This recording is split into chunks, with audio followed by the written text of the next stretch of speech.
plus size travelers. Of course we have to walk sideways down the plane aisle to make sure we don't hit you with our ass. So on the odd chance you've never heard of Jae Bae, which to be fair, you've probably not heard of their name, but you've probably seen the story. I think every plus size traveler should get a free second and even third seat on an airplane. So obviously this all sounds a little bit crazy to most of you that may be watching us. However, I think it's interesting to dive down into this kind of professional victim kind of mentality that some of them have. Because for the most part, a lot of us will just say, if you're that overweight, there's something you can do about it. Make elevators and hallways spacious. Not a great plan. And recently, another incident happened with her at the airport. And before we even get into it, comment down below what you think her actual age is. I'll let you guys know later in the video. My ordeal at SeaTac Airport will shock you. This experience I'm about to share with you is yet another example of why employee sensitivity training, a demand outlined in the plus-size travel petition, is desperately needed. I'm a plus-size wheelchair user. She can actually walk. She doesn't want to walk because it feels like a struggle. And on a recent flight to the SeaTac Airport, I requested wheelchair assistance, as I always do. When it came time for me to deplane, I saw the employee who would be assisting me with my wheelchair waiting for me. As I approached her and she realized she'd be assisting me and not one of the smaller passengers, she started to walk away with the wheelchair while making comments about my size. Even when I told her I really needed the chair and needed her to let me sit down in it, she blatantly ignored me and kept walking. I was then forced to walk up one of the longest jet bridges I've encountered and she didn't stop. By the time she let me reach the wheelchair and sit down, my lips were white. So, and you have to really be dodging accountability to really not realize that if you're struggling walking, to most people, this will be red flags. This will be your body screaming at you to actually start making a change. If you can't walk without your lips going white and getting out of breath, and you need a stranger to push you around in a wheelchair when you technically should be able to walk, there's bigger issues than complaining about a flight attendant. This woman just assumed I could walk and would rather me do that, instead of her having to push someone my size up the jet bridge. All the other attendants wheeled their passengers up the jet bridge, but my needs were disregarded. This is discrimination. Nobody should be treated this way. So as you can see, this lady, or this mentality that they have, is definitely poison. They literally will position themselves as a victim, because it's not an overstatement to say that a regular person pushing someone as big as Jae Bae is up a ramp is going to be tiring. Doesn't matter if it's on wheels, it is going to be a workout. Stop it! My shoe came off. Amy, keep that on me. It's not going to be an easy task for many people to do. And her response to this was saying that they should have found someone stronger to do it. And I think it's very entitled. But my points aside, there's other people out there that's already called her out and more or less and point blank said, I think she's lying. I feel bad saying it, but I just don't believe what she's saying. Because it is too perfect that someone whose entire social media presence is about plus size travel is having these crazy experiences. And then on top of it, with the amount that she films herself walking into the airport, walking it down the aisles. She's always filming herself doing these things at airports specifically. And there is never video about these things that are happening. The obese to beast. And remembering back in the day, he used to be like super overweight. So he's kind of from that community that got in shape. But anyway, his point does kind of seem valid. When I first heard the story, I was distracted by the fact that it just sounds so stupid that you don't realize that you're the main problem. I didn't even think about whether the story was true. And then also, surprisingly, a couple weeks later, another issue happened at the same airport. She basically got stuck in a turnstile and it couldn't move. And she said that a group, not just one, a group of flight attendants saw her, pointed and laughed at her while she was stuck in a turnstile. I heard the unmistakable sound of laughter, directed right at us. They didn't even try to hide it. They pointed, laughed, and made snide remarks. And one said, "What the actual fuck?" This one is more outlandish, I think, than the first one, because this is super fireable offense. There's no way that a group, maybe one, but a group of them saw someone stuck in a turnstile and not just didn't help them, pointed and laughed at them. It seems a little bit unlikely. And then the fact that, surprise, surprise, there's no footage again. So to me, that just makes it even more fishy that this whole time, this whole long drawn out instance happened, you ain't got no clips. You ain't got no receipts. You ain't got nothing. And this other channel, Sam at Every Side's a really good channel. I watch it. They're 20-minute videos, but they're really, really good. Anyways, here's her response. This story seems wildly outlandish to me because airports in particular have cameras absolutely everywhere. She would have been able to call that airport and report it, and they would be able to pull that footage and remedy the situation. Instead, Jae Bae decided to make this video using stock footage that she's used over and over again throughout her TikTok career, overlaid with this story so she can talk about her plus size travel petition. I feel like if this really happened, she would make sure these people were held accountable because it would be the best thing for her brand.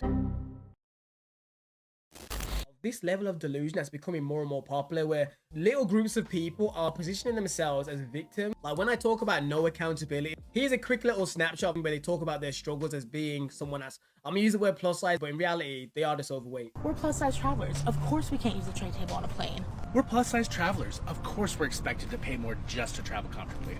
We're plus size travelers. Of course we have to walk sideways down the plane aisle to make sure we don't hit you with our ass. They lack all accountability, and they also do often forget that traveling on an airplane is a luxury. It's like a gift. And the fact that she has the ability to be a plus size traveler, that's her whole thing. Like she travels and reviews things, and then other overweight, they go to her for reviews and recommendations of how to travel while being big.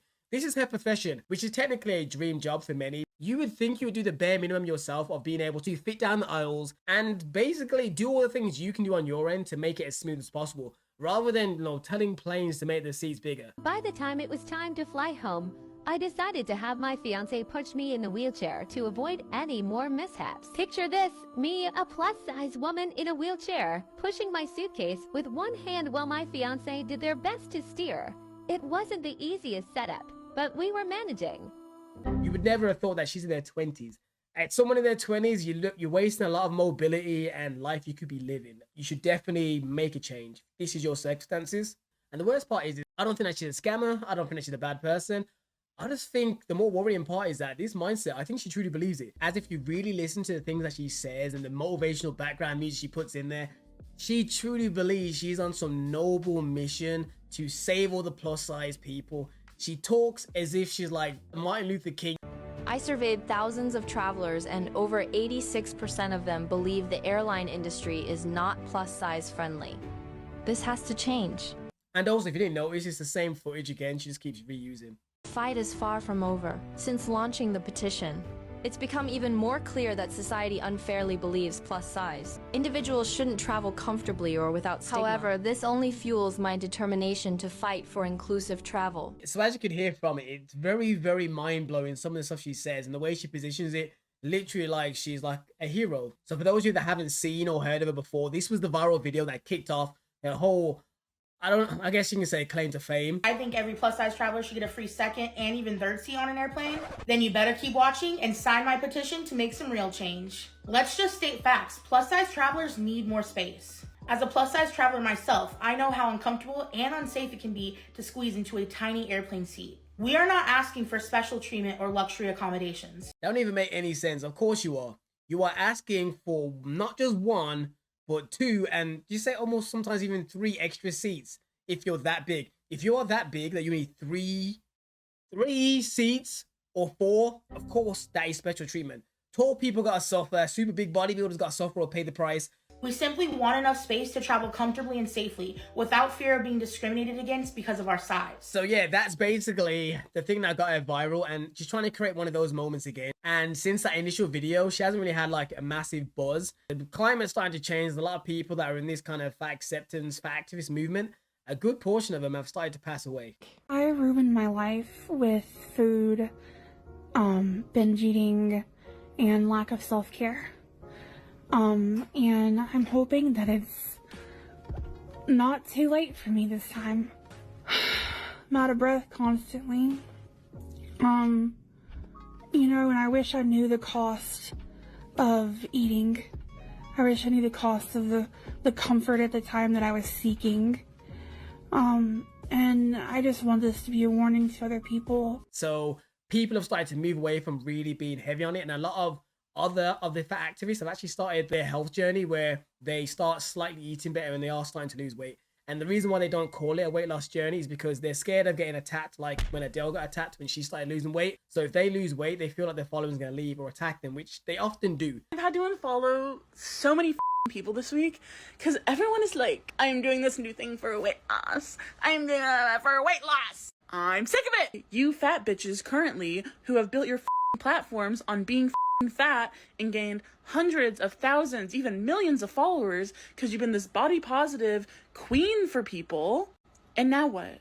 You've got the fame, you've got what you wanted, so now you're gonna go turn your back on all these people who have supported you? Which is a very worrying and depressing community to build, to be honest. And for those who don't know, there's also a thing called FatCon, which is basically an expo for just overweight fat people. And for the most part, the only people that's meant to go are someone that's overweight. Like, so you're not really meant to go if you're thin, because it's meant to be a safe space for them. But as a whole, that's the kind of mindset this community has. They really like being big together.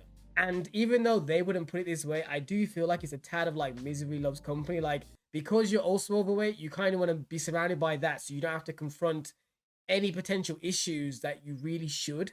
You kind of almost putting blockers on and only seeing your point of view when you go to spaces like this. And they aren't really taking into the fact that they can do something about a lot of these things. And Jae Bae in particular needs to realize that she is in a very privileged position. She travels for a living. And which is why all of her experiences are damn near heightened, because most regular people may travel once, maybe twice a year. She's doing it every other month or week, which is why more of these scenarios may potentially happen.